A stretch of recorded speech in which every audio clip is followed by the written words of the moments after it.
everyone. I hope you're able to see me, hear me fine. If not, please say something so our army of technical people back here can do something about it.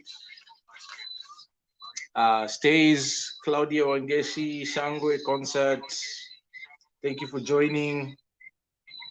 Abishai, Ojesi, of course, Karibuni Sana. Thank you for making time to join.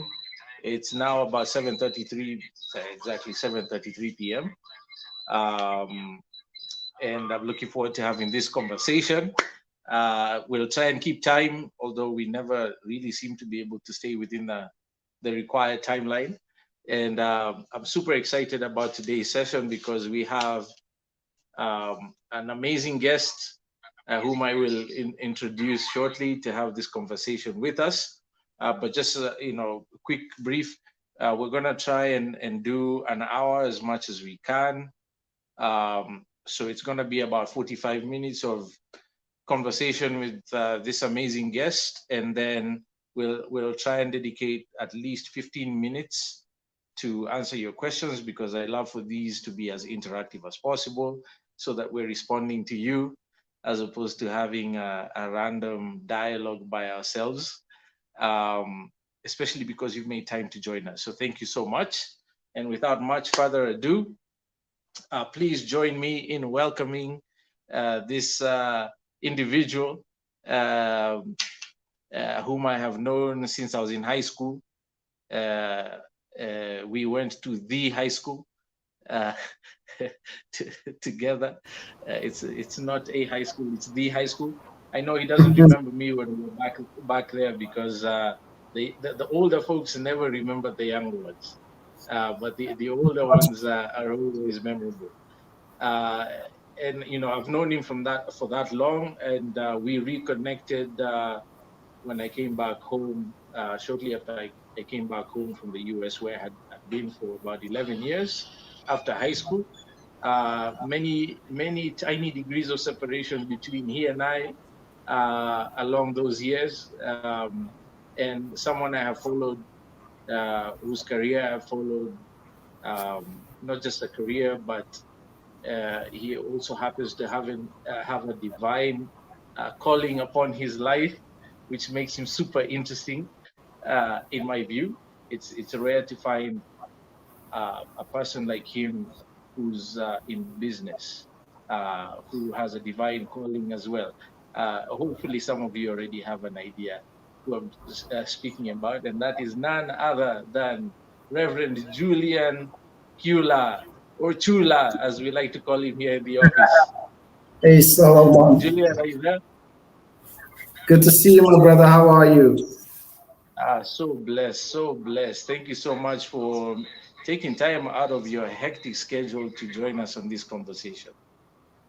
It's a joy. It's such a joy to be with you, man. And congratulations on everything you're doing, man. Thank you, man. I really appreciate it. I hope you're doing well. You look a bit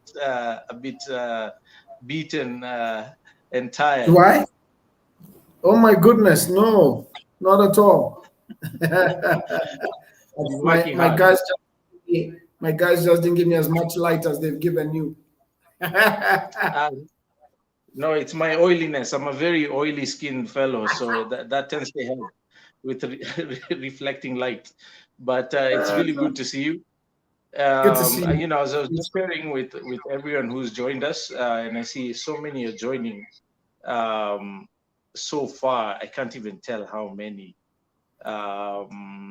71. We have 71 people who've joined us so far. 72. It'll keep climbing, I'm sure. I was just informing them how I knew of you back in the day. I know guys in the office wanted me to make sure we touched on that, because we those of us who went to the school in the bushes of Kikuyu tend to be very secretive about our experiences there. I'm not sure why. But I was just informing everyone how I knew of you from high school. I remember you were in third form when I joined, Okay. Of course, I knew about you before from church. We happen to be Yeah. Nairobi Baptist people. Back in the day, I used to hear about your family from my mom, particularly, who happens to be from that part of our beautiful country that your ancestry is traced from. Right. uh, and it's been many years, man. I don't know if you remember anything about those years that you're happy to speak about. I remember. I hope I didn't do anything to you. Thankfully, we were in different houses, so you had limited opportunity to Okay. traumatize me. No, no, no, no. Those were good old days, man. Wow, those were some innocent days, huh? They were, yes. Yeah, those were We thought we really were dealing innocent. with issues, but they were nothing. Yeah, yeah. But no, Awesome. high school was. I mean, those were good days. I think very formative. Very very formative. I was telling someone today that one advantage of that particular school is it actually took time to prepare us for the future. And I mean that from a point of consciously getting us ready for not just threats that you came here alone, you live here alone. It Mm, was more very practical. Here are things we're doing to prepare you for the future. Here are scenarios. Here are programs. I mean, even while I was at my previous company, they sent me mhm. 25 students to follow me for a few weeks. Like they made the Wow, time to actually say, here's a fintech guy, come spend time with him here, see how it works, how does coding work, how man, are analytics applicable. So they were that school was very practical in how they were looking at the future. that's awesome. Yeah. Wow. Okay. Well, I guess that's testaments to the legacy you left at the school we love the most. As a student leader, I, mean, I do remember you were house captain as you left Alliance High School. Yes, I You know said the it. For you haters out there, we went to the Alliance High School, and that's amazing that you were able to continue that journey, that trajectory after you left. I can't say I've had the privilege. I've talked a little bit about my experience in high school, and it was a difficult one for me in particular, for many different reasons. Thankfully, I have been able to process most of them yeah. now that I'm in my 30s, because it's important that you are at least conscious of where you get some of your baggage from, where some of your chipped shoulderness comes from, as it Yeah. were. So I'm really happy to hear that you were able to do that for those young boys out there, to have that practical connection with someone in the real world, dealing with real problems. That's an Correct. amazing opportunity for them. Correct. That was actually profound. I really enjoyed that. I made good time for each one of them, and I met some of them after school, and it was just been an amazing journey. Man, that's awesome. And speaking of business, I do, as I mentioned to the folks before I introduced you, you spend quite a bit of time in the US. You want to talk a little bit about that and how it's impacted your views Yeah, and life journey into entrepreneurship and business? Just a small snippet, for just because I think that background and for people to understand. I think the entrepreneurial journey actually started for me in high school. I spent quite some time in high school doing business. I don't know, it was just naturally in me, and so I had. Really? Yeah, I mean, I did like I actually handled most of the credit for the shop in high school, and I most people had Wow. to go through my credit system to get to their bread and butter, and then I brought in the samosa guy, brought in the sausage guy. So because we didn't have meat, so I was like, okay, how do I create this possibility? So brought in a samosa guy, brought in a meat guy. I mean, there was a samosa guy already, but brought in some different varieties, things people could put in their food at credit, of course, the small interest. So that was my my journey. and was very it was interesting. Is all I can say. And so I didn't need pocket money from my folks. I basically was able to. So even in the Right. U.S. That's awesome. there, when I went there, it played a big role in my thought process, and school, after school, work, overworking, thinking through how tough life can really be. I keep telling people America is Yeah. quite an equalizer. It's an equalizer. It's not a place. It doesn't care where you went to school. It doesn't care who your parents are or who you know. It's a very, Yes. very. It's the equalizer. So you go there bare knuckles. You have to get to work. So I did some jobs in restaurants. I was waiting on tables. I did some stint as a valet driver. Ooh, that was not funny. Um, I don't regret any of it, but it was very, very interesting. Um, and just to get through the Yeah. bills, to pay for school, get to help my siblings out, help my father out, Of because course. I'm Yeah. the youngest. And so I felt a responsibility to my sisters. I wanted to help out. So just America played a very big role in just grounding me, to understand how life really is. Then back to Kenya. I got a good job, but at some point I decided I needed to come back to Kenya. So Okay. this is me back in Kenya. And what year was that? I came back in 2005. Okay. That's awesome. Yeah, I came back in 2005 and did a short stint somewhere, then immediately went to work for myself. Okay. Wow. So that's been what? 20, that's yikes, that's 18 years since you've been home. Quite a bit of time. I mean, some human being would have been born and would be voting uh, at the next elections. Uh, Correct. not to date you, but in that period of time, obviously your storied career in tech is pretty well documented. Um, but I do happen to know, and this is where our conversation really starts to warm me up. I do know that you have thoughts and things you want to do in the property space, in the real estate space, and I know that's Yeah. why a lot of people have joined. I see some comments, for some reasons. Many seem to be having difficulty hearing you actually from your end. I don't know if you guys On can set. um, some Oh, feedback okay. coming from your end and see.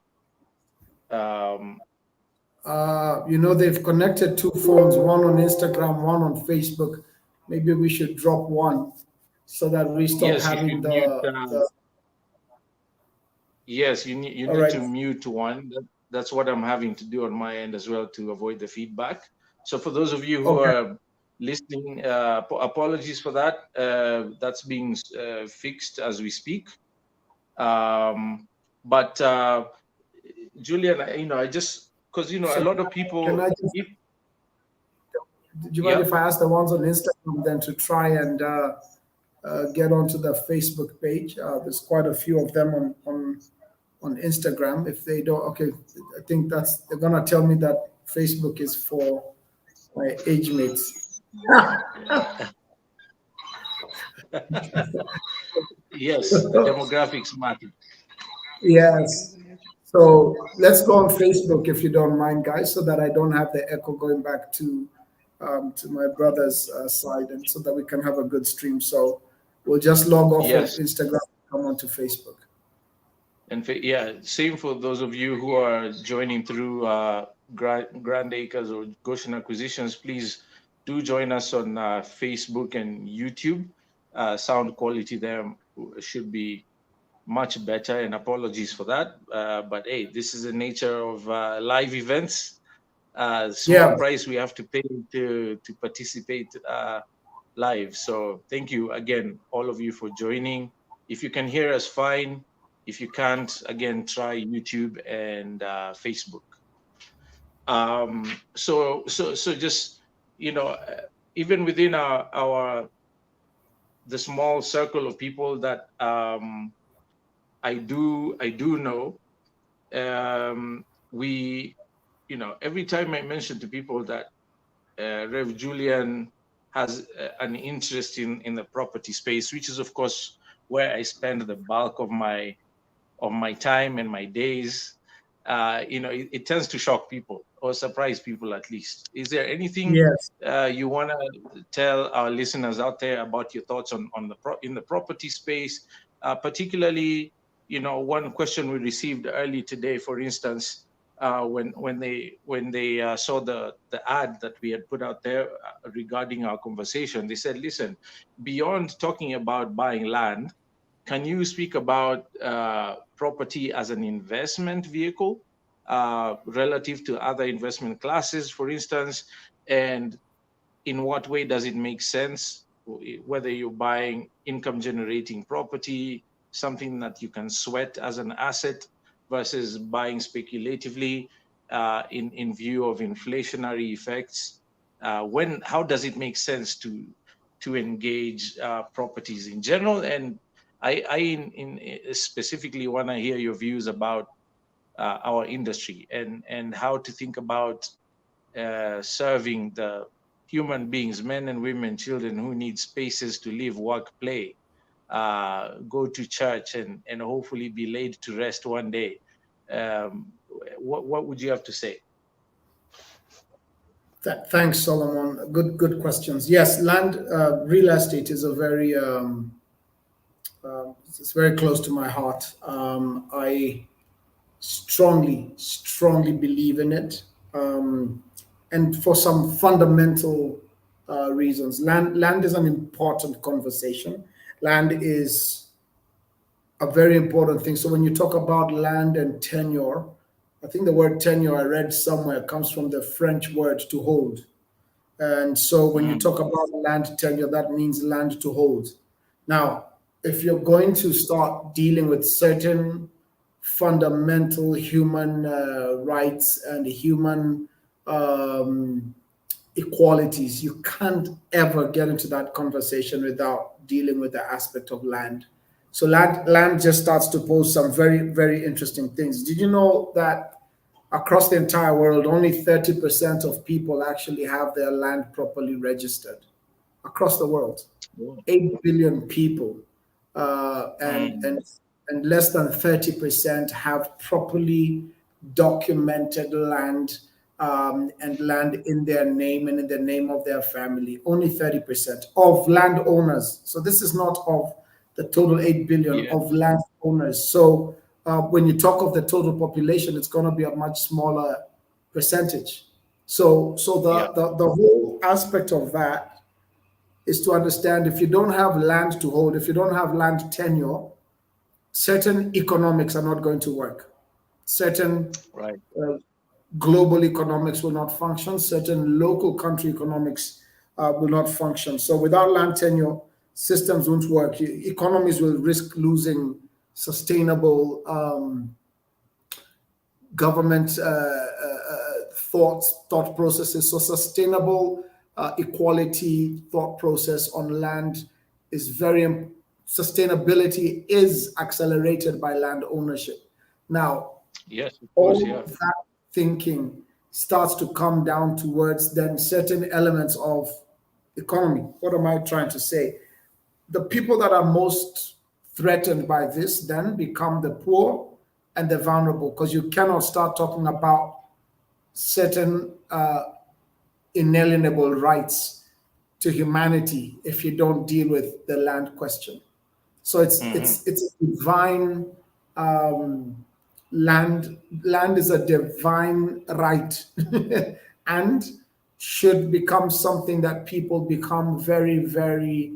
Um, it should be very personal to everyone. If you want to get your family out of dimensions of poverty and dimensions of being alienated, then land is yeah, important, and certain rights should come with that land, including the right to peace, the right to dwell in your country peacefully, so that you can enjoy the fruit of your land. So I think Solomon, it's not possible to end poverty and boost shared prosperity without making the subject of land a very central subject as far as humanity is concerned. Throughout the Yeah. Bible, as we were talking, God removes a people from one place and says, "Come, let me take you to a land that I will show you." This thing is so important. It's important to God. It's what God uses to settle people. It's how people are settled and become fruitful and productive. It's Mhm. how families settle and become fruitful and productive. The word economy, sorry to take you through Bible scholarship stuff, but the word economy comes from the word oiko, which means household, from where you get the word oikonomia. So it's the household of Solomon. The economy of Solomon is what gets affected. And the economy of Solomon cannot be measured when Solomon doesn't have land. So when I think of property from a land perspective, land is one of those things that over 100 years, 200 years, 300 years, your family can stand on that as long as there is a protectorate that is Yes. visionary and has the ability to protect its citizens so that they can enjoy their economy, their economia, their household of this individual. That's a very interesting perspective. Every time we have these conversations, no one ever approaches it from that angle, because I think that speaks to the most basic of our humanity. Has Correct. to do with space to be. Since you exist, Exactly. what sort of spaces are you going to be in? It's that basic, and so I agree with you 1,000,000% when you talk about it being a divine right. um, and unfortunately, we hear about uh, basic human needs, access to water, food, education. um, these days I'm told the internet is a basic human right, Wi-Fi. according to yes, the UN charters and so on, or something of that sort. But no one ever speaks about land ownership in that way, and I'm not sure why, because it is the base for all value on this Mhm. planet. It's where, for those of us who are spiritually inclined, particularly those of the Christian, or I should say the Abrahamic faiths, Yeah. uh, we understand that we came from the ground. Our very existence is testament to that as a raw product, and from that we get our food. From that, we have space to build homes to live in. From that, we pull out all our minerals from which we make everything we interact with. And so, for me, the disparity in conversations is actually mind numbing. I'm not sure why that is, but I'm happy to hear you say that, because you know I feel the same way. It's one of the reasons that I do what I do around land. It's about giving people the opportunity to have ownership, registered ownership, Registered. incontestable. It has to have a testament to Yeah. ownership, and that you're absolutely right. That's why the only 30% have the right testament or deed to their land Yeah, across those that own land in the world. It's a very that's low crazy, number. man. That's crazy. I'm willing to bet that if you look at that statistic on a country by country basis, I'm willing to Yeah. bet that Kenya ranks very high. Kenyans are addicted to land ownership, which I'm grateful for, because and the reasons for those are deeply rooted in our history, even beyond the colonial past. And so we happen to be a very unique jurisdiction for that particular dynamic: land ownership, property rights. Yeah. When you look at the region, you can't speak about any other country the same way you can about Kenya. And I think there's much to be said regarding that. And now I want to pick up on a term that I've heard you use before, and you've sort of alluded to that now, is settlement. I Yes. remember we had a conversation, I think 2, 3 years ago, and you had a project going. I'll let you talk about that if you'd be so Sure. Sure. inclined. And you said that you felt a very strong um, sense of responsibility to settle people. Uh, please talk about that and what that means. Okay. So I'm in Westlands. I'm in a part of Kenya called Westlands, in case there's anyone watching that is foreign to Kenya. The land next to my building is valued, it's about an acre. It's valued at about $5 million. I mean, why? One may ask, is land in Kenya that expensive? This particular real estate is extremely expensive. And when you think about it, land meanings and values of land are socially agreed and socially contested. You can't say there's a particular reason why. It's not like there's oil in the land Mm, here, but yeah. it's something that becomes a social construct and can actually, if positively adapted, be used for growth of value.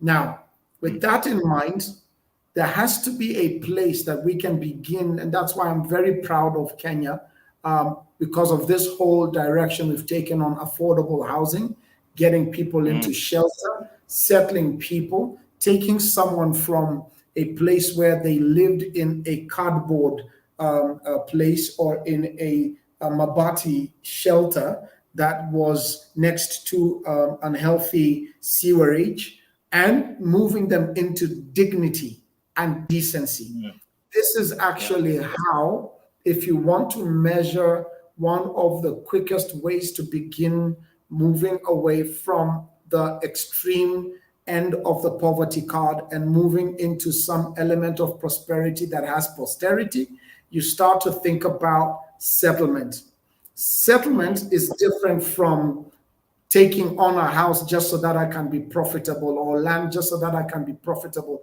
At the very minimum, Solomon, the argument I would make is everybody needs to have a piece of real estate. Case in point, when the yeah. mobile phone company started here, I remember at that time I had an uncle who got access to a mobile phone, and it was the coolest thing in 1994. And he had this phone that was thicker than this glass, and he was holding it on his ear, and it was, I think he told me that the SIM card was about 1 million shillings then, and the phone itself was about half a million shillings, but there are only about 50 of them moving around the country with these fat gadgets. So, yes, you have a phone company, but it's not prosperous because it's only allowing an elite number of people to have access to this important element of communication. Yet, Right. communication is not a divine right. So, you Mm, come to land, you come to ownership, settlement falls on a very different spectrum. And when you look at some countries where they can have a person who is a waiter in a restaurant or security mm, guard who can leave their job and go to a place where they have access to what they can call their home, you've actually taken yeah. this elite object and made it available and subjected it to mass blessing, which then causes whoever is making that happen to be blessed. So when we were looking at this, I said, fine, we can do some amazing houses. We can sell houses at $500,000, $1 million. But you've done this, and I know you've done it on the show. That's 2%, if not 1% of our population. That's good. Yep. Those people are already moving into second homes, and that's good. And we should do that because people should own.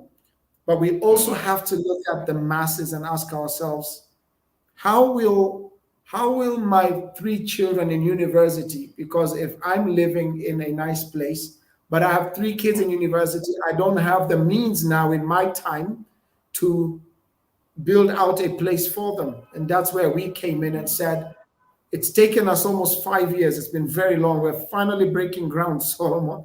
But how can I put out a house that has, say, what we're building now in Dagoretti, and you can look at a studio for $22,000, and then I can help you through the bank. I don't like mortgages much, but we've negotiated as best as we can. For 20 years, you basically are paying $125 to own a home. I mean, $125. That's awesome. It's $125 to own your studio, $380 to own your one bed. So, of course, it varies with your credit and what the banks will accept. Right. But the point is, we have begun, and we've begun to say, can you pay what you pay for rent to own a home? It sounded like a joke when we started. It's now reality, and tough things have to be pushed for. Look what you've done. You've brought the possibility of owning land into the hands of people that never imagined it was possible. You've taken big pieces, broken them into smaller pieces to help us move from this thought process that it's impossible. And the moment you can take what's impossible and start to make it possible, and it's a divine right, you've started touching on the very heart of God, I believe. Man, that's you again. I agree. Of course, I mean, it's no secret, especially to the team here. It's why I wanted this opportunity, because you and I think exactly the same about this responsibility, because that's really what it is. Our responsibility to one another, the issue of settlement, and bringing these things down to a place of affordability. I know it's a term that's bandied around loosely in Kenya now, and no one really talks about the structure, the root. How are we making it affordable? And so when you talk about $125, $135 for a studio, that's insanely amazing to hear, because I could do that. I could do that straight out of high school with my little side hustle I was running at the time. And so congratulations, by the way. I just wanted to say that publicly. Of course, I knew about what you were working on, and we've been watching eagerly for this to get off the ground, and I'm happy to hear that you're practically there. And I'm sure there'll be a lot more information out there for people, because I know you've piqued a lot of people's attention, especially those who might watch this later, as it'll be replayed on our platforms, especially for those in the diaspora and so on. And of course, anything we can do to help get that message out, we're all in. Why? Because it's a divine responsibility, like you said. I happen to know you personally. I know what you're about, and I'm happy to lend whatever weight I have, little or otherwise, to get that message out. So thank you and congratulations for that. I know because, and I should have sort of preempted this at the beginning, because we like as much as possible to stick to time, although we never exhaust a conversation within the hour, ever. I just wanted to encourage all our listeners, those who've tuned in. If you have any questions about what we're talking about, please send them through. I'd like to dedicate, the last 15 minutes or so of our session to answering your specific questions. That's what makes this valuable for us. I can always call Julian and have coffee with him. That's not something most of you can do. And I say that half boastingly, because I'm privileged to know Julian. But the whole point for this live event is to allow all of you the opportunity to share your thoughts, solutions, ask your questions, and so on. So with regards to land, Julian, because you talk about it being a divine right. One, have you bought? What have you bought in terms of the real estate space? If you can mention one or two, and what informed your decision to buy so that you can own? Because I tell as many times as I have an opportunity, I tell people, as a Kenyan, owning land in Kenya, it's why our YouTube channel is called Own Land in Kenya. Owning Okay. land in Kenya is probably the most patriotic thing you can do as a Kenyan, is to own a portion of your own country materially, not just by right of birth and carrying a passport and an ID. Those are great. They're important. After all, you can't do much as an adult without those documents. But as a value base, if you don't own a piece of your own country, that piece of land known as the Republic of Kenya, it's difficult to claim to be a patriot. Of course, when I say that, it's taken with a giant dollop of salt, because I seem to have a conflict of interest. I'm in the business of selling land in a way that makes it possible for people to own land in Kenya. But nevertheless, it's a true statement. So, with regards to your own journey, what's been your experience so far, and what informed those? If you can just touch on one or two, maybe. We have about So, 7 minutes before we open up to questions and answers. so I'll tell you something I've never even told. I mean, we had. So let me start with, okay, individually. You've been very kind to me and included me in your portfolio. So I think I can proudly say that I am a Grand Acres customer.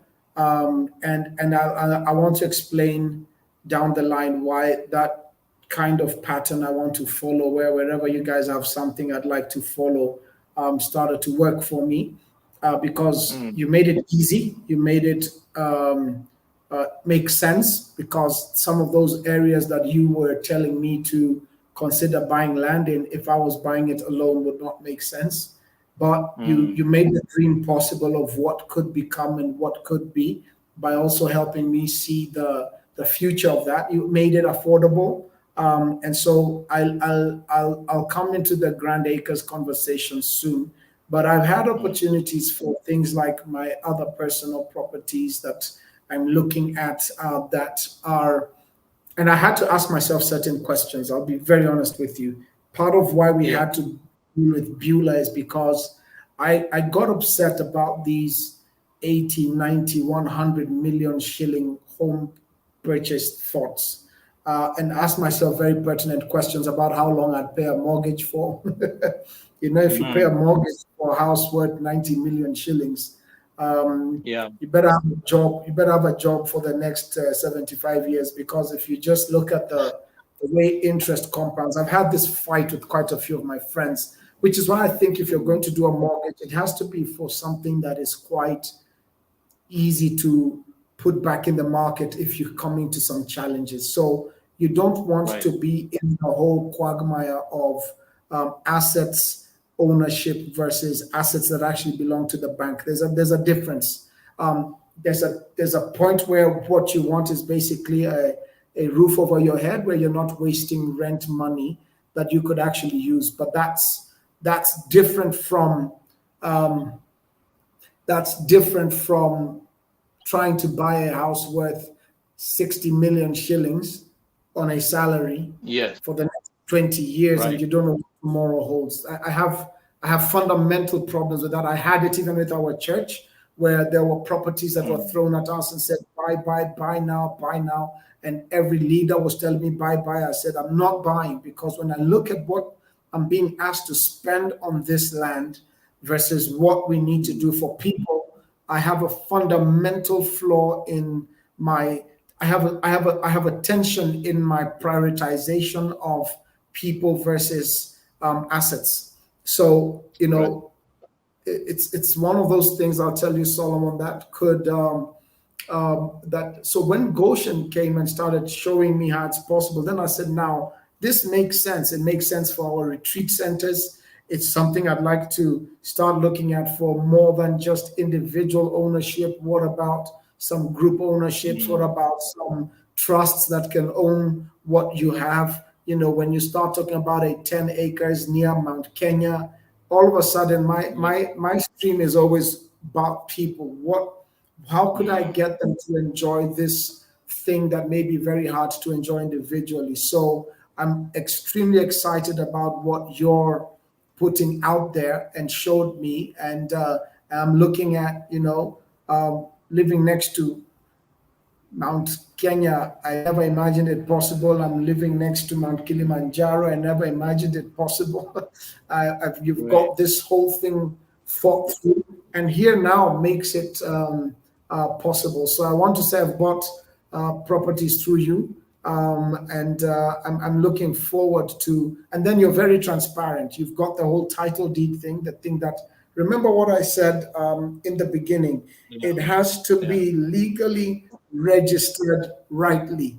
It's a right. So that's one of the biggest problems we've had is it legally registered and is it right? You made that happen. So look, man, I'm here to say to everybody that I'm the biggest supporter of Grand Acres, even for institutions that are looking at how to own in a very smart and unique way. And I don't say that because you've hosted me.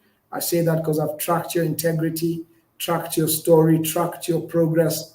You've been consistent year on year without fail, doing the same thing over and over again and making it better for us. Now, that for me, that's a kingdom champion, man. Man, I'm so humbled that you would say that. Thank you so much, sir. I really appreciate that. And thank you for trusting us in that regard. Not to harp on that, but for us, it's about, again, just like you, settling people. And someone did a meme video about this message that we've been hammering away a couple of weeks ago. That you would think that Grand Acres Properties went to Peponi High School or something.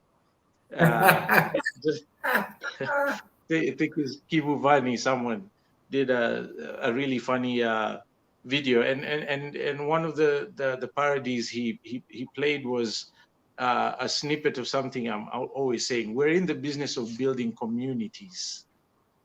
Communities are gatherings of people. At the end of the day, that's all that counts.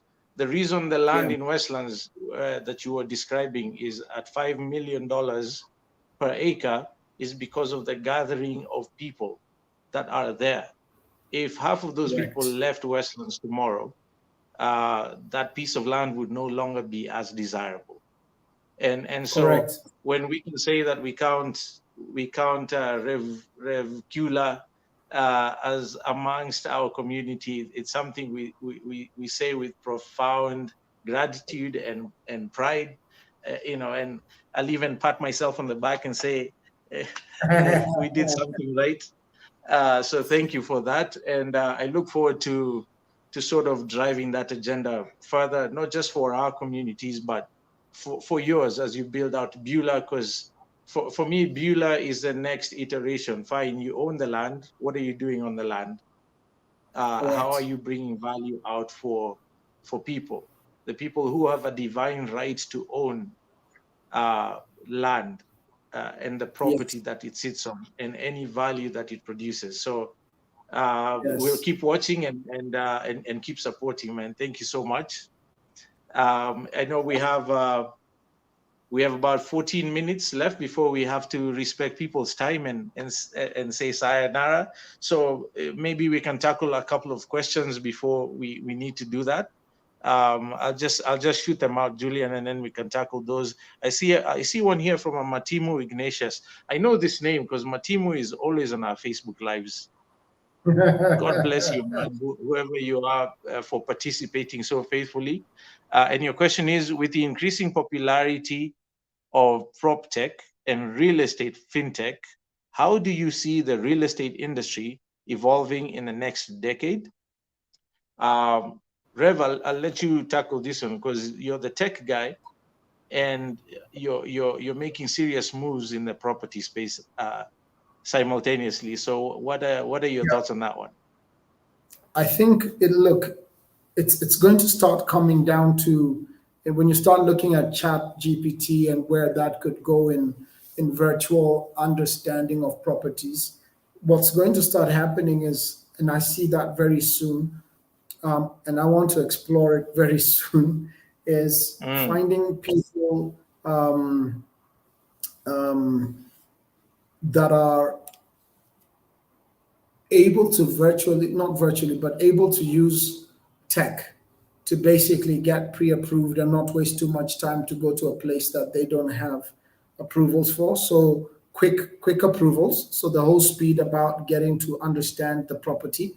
And so you could find that you've been matched to 30 properties based on just your ID, that you could find yourself matched to 30 properties that you qualify for.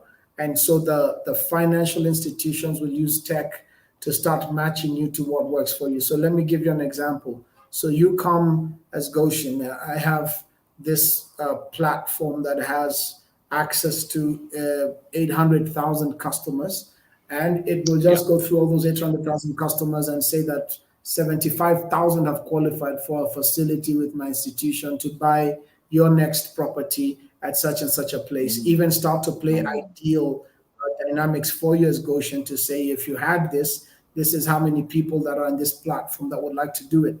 That could spread beyond the country to start showing you the dynamism of how I believe tech is starting to play a role in the whole property markets. It could help you get financing for rates, help you find financing for furniture. I mean, some of the offerings we're being looking at is how can we use tech to find you the right furnishing offering for your apartment when you get it, or for your rates per payment and things you need to know. So that's what I believe is fintech is beginning to come into that whole tech space and help us build that. Holiday homes, holiday sharing, optimization of Airbnb type of models where Absolutely. take the property, how much do I think, what would the demand be for rental and the dynamics that come with rental. So I think that's where that whole question would find its play. Optimization of existing sales processes.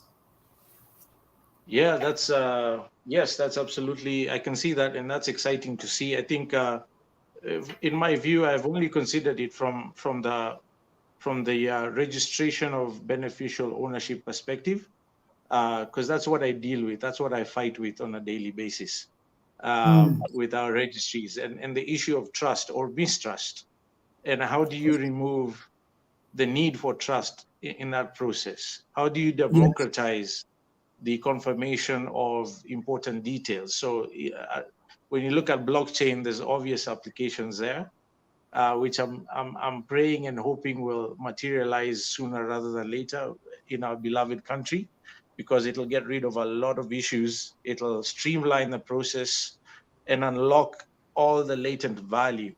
Um, so to Ignatius, that's our views on that. I should add probably that the Sectional Properties Act, which came into effect late last or early last year in Kenya, is really going to do amazing things to open up our property to tech integration, particularly around mortgaging, securitization, and so on. So that's a good space for us to be watching, and that's a great question. Thank you so much for that.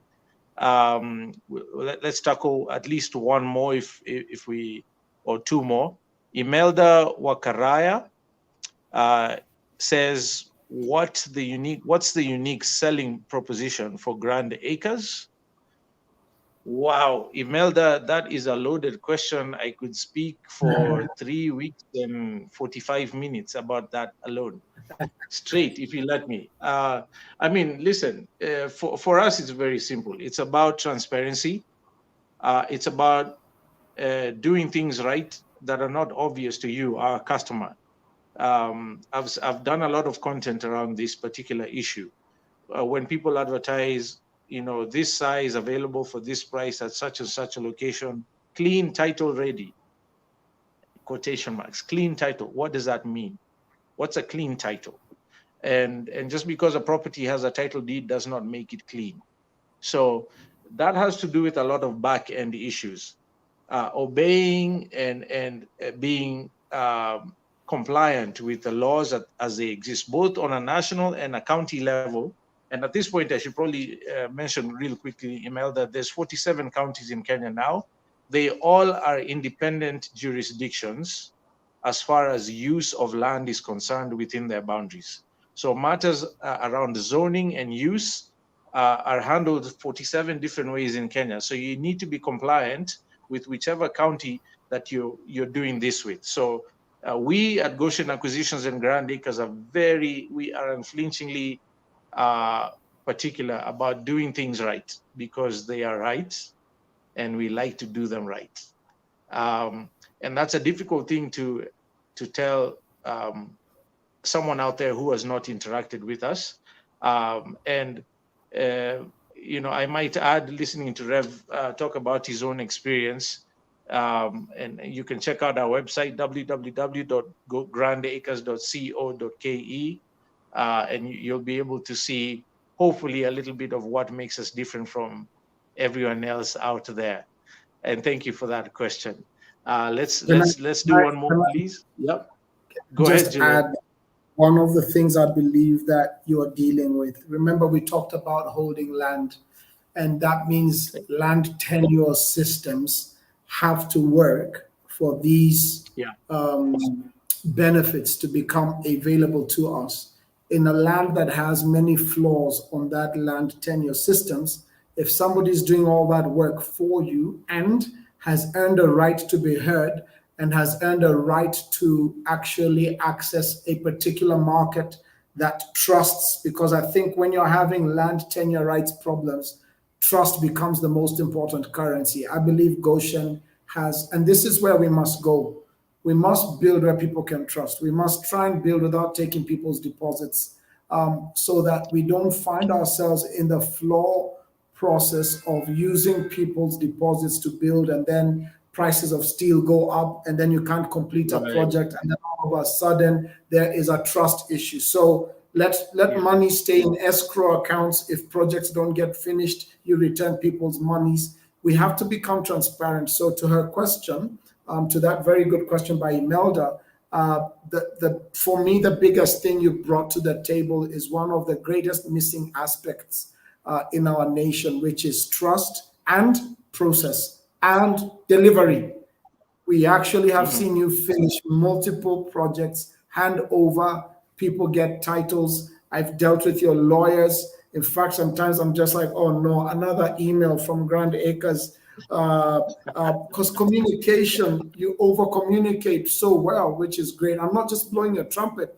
I've actually used your model to our teams and said, guys, this is what trust is all about. Is that the legal team is there, the finance team is there, the team that's looking at who's going to own the title deed is here, who's going to own the estate, it's there. What would you like to do? Do you have questions about how this can be owned by a trust or by you as an individual? Which way? I mean, that for me just became a very unique selling proposition, because you changed how I was looking at anyone that was talking to me about land, and you want to run the moment you hear about it, because there's been too many games.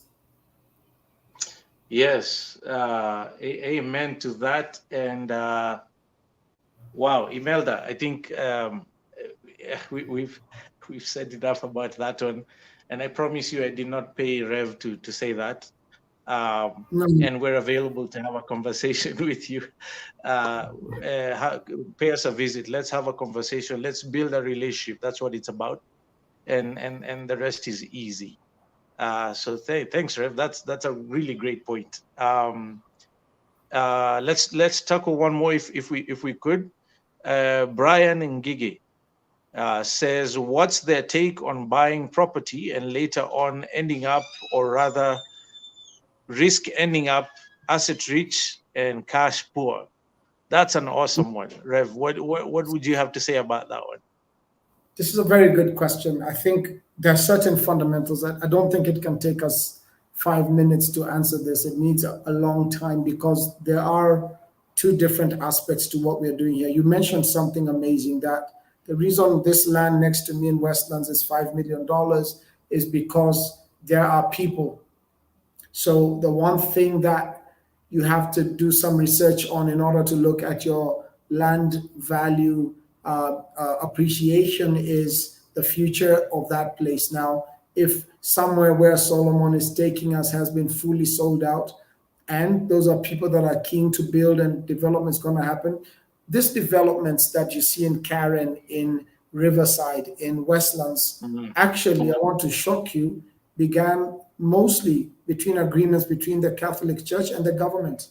That's why you will find that the Catholic Church, which then enhanced health, enhanced education, enhanced community, caused there to become some community life around this social aspect. So what you want to do is that if you want to assess whether your property will appreciate, is to, of course, assess the future. Secondly, if you don't want to just be asset rich, you've got to make sure that you're purchasing the kind of assets that if you had to put them out for sale are not impossible to put back in the market, or if you had to find a way to rent them out, are not very hard to find tenants for. So if you're paying 12,000 shillings for a mortgage and you put in a tenant for 15,000 shillings, that's easy to do. But if you're buying a house for 25 million shillings, you need to find a tenant that can pay at least 200,000 shillings, but you're out in a zone that nobody's willing to pay that much for. Again, you're starting to move into the trend of being asset rich, and you're not necessarily looking at the dynamics that you're supposed to look at. It is true that it is at the point of ownership that assets begin to make money for you, not before that. Before that, it belongs to the bank. So in looking at what Solomon is doing and looking at what Grand Acres is doing and propositioning, the whole concept of making it easier to own by breaking it up enough or giving me a place that is uninhabited for future growth, but at the point I'm getting in, it's early enough and early days, then you're playing the long game. If you want to look at asset wealth and increase in the short term, real estate may not be your thing, because real estate has never and never will be a get rich quick type of model. That you may want to join me in fintech. Not that it's get rich quick, but the point is, real estate takes a lot of time to mature. But he raises a very important point. He says you need to be careful not to just purchase assets all over. Please, this whole thing, and we're not here to spoil for what others do, but the whole thing of buying plots everywhere in the country, never visited, don't know where they are, you're heading in the wrong direction. I think there has to be thought. There has to be an understanding, proclivity towards who are these that are buying, what are they buying for, what is the plan, and then looking at the future of that place as a way for acceleration. But those are my very quick 2 cents about that. But real estate takes time to mature, and you're looking, but you never go wrong with it, as you rarely, let me use that, go wrong with it as an asset that you can hold. I want to give you a case in point. My father happened to get some acres somewhere in Laikipia about 20 years ago, 25 years ago. He was even asking himself, what is he doing? I think he got the entire parcel for 100,000 shillings then. And, the place appreciated. This was a forest, middle of nowhere, no road. This thing you're just shown on a map when you're getting to buy it, because you can't access the land. Yes. But before my father passed, he was able to sell that property. I wish I had convinced him otherwise. But he was able to sell it at over 100 times what he bought it for. And so that's just to show you that's the power of real estate, that you can actually have visibility of a future. I mean, in my shags, people are selling land for $1 million for an acre, and I'm asking myself, where am I? So right. This is 10 years ago, to be honest with you, Solomon. I mean, you could buy that land at 50,000 for it. So the population is growing and people have to settle. The population is growing and people have to settle. Kenya is now at 50, maybe 48, 49 million people. They predict by 2030, apparently we will be heading towards the 65 or 70 million mark. I mean, it means by 2050, Kenya is at over 85 million in population. That means one thing you have is a need for people to settle. Land will never be a wrong bet. Absolutely right. Again, I mean, that's, I think that puts it into perspective. I used to have Caribbean friends in campus who used to say, God ain't making no more land, man. Uh, Have you where, been to Dubai? They're making land in the sea. yeah, that's man's business. God isn't doing it. Man is doing it. That's not God. Uh, That's right. He's not making it.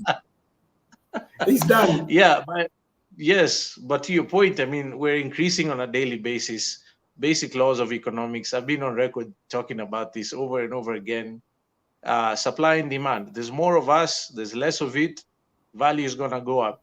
And I think just to tie that up in sort of a different language for that great question is, if you buy in the right place, because I know the issue of being asset rich and cash poor has to do with, like you said, not buying strategically enough.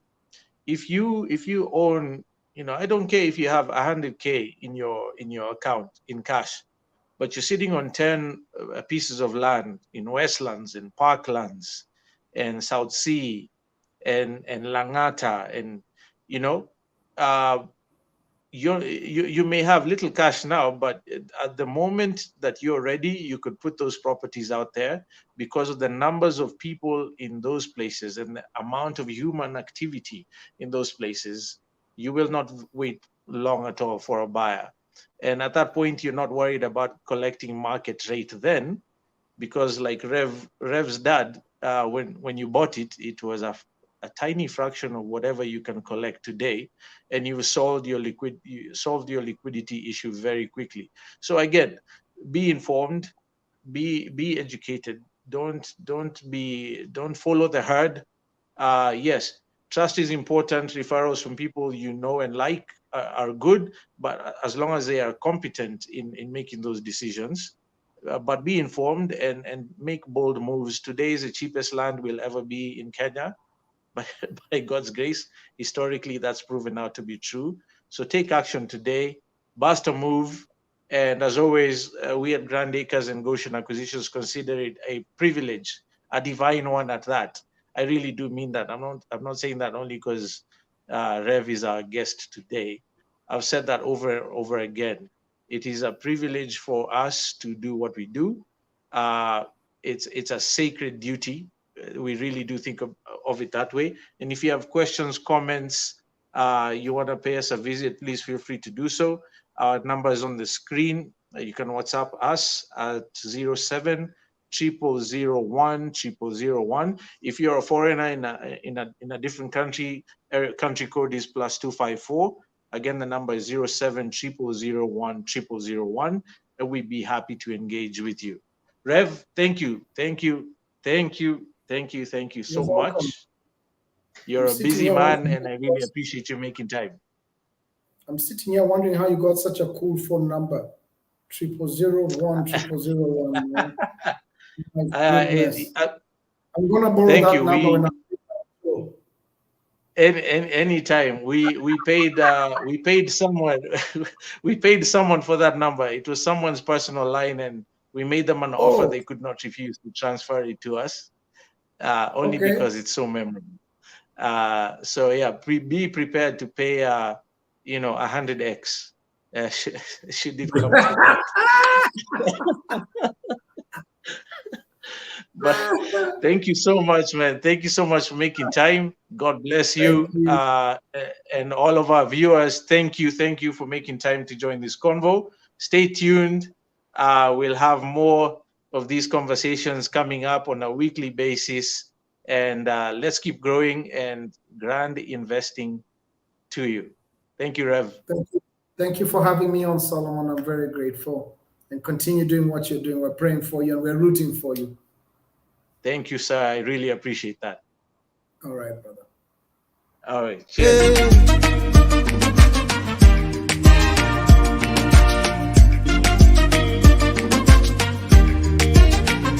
Hapa nilikuja bila kitu na sitoki bila kitu, mwanangu azaliwe na kakitu, usitoke bila kitu.